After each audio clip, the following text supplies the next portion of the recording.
19শে March বাংলাদেশে ঘটে গেল এক ভয়াবহ দুর্ঘটনা। রাজবাড়ীর দৌলতদিয়া ঘাটে একটি যাত্রীবাহী বাস ডুবে যায় পদ্মা নদীতে। কয়েক সেকেন্ডের মধ্যেই সব শেষ। কুষ্টিয়া থেকে ঢাকাগামী বাসটি ফেরিতে ওঠার সময় হঠাৎ নিয়ন্ত্রণ হারিয়ে নদীতে পড়ে যায়। বাসটিতে ছিল 40 থেকে 50 জন যাত্রী।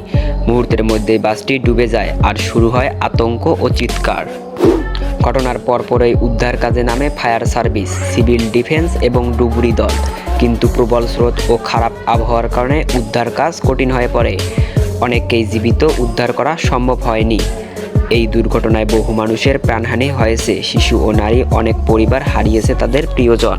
প্রাথমিকভাবে ধারণা করা হচ্ছে ফেরিতে ওঠার সময় বাসটি সঠিকভাবে নিয়ন্ত্রণে ছিল না, অথবা ঘাটের অব্যবস্থাপনা এই দুর্ঘটনার কারণ হতে পারে। বাংলাদেশের অনেক ঘাটেই এখনও পর্যন্ত পর্যাপ্ত নিরাপত্তা ব্যবস্থা নেই, যেখানে প্রতিদিন শত শত মানুষ জীবনের ঝুঁকি নিয়ে যাতায়াত করে। এই দুর্ঘটনা আমাদের জন্য একটি বড় শিক্ষা। নিরাপত্তা অবহেলা মানেই জীবন ঝুঁকিতে ফেলা। আসুন আমরা সবাই সচেতন হই এবং কর্তৃপক্ষের কাছেও দাবি জানাই।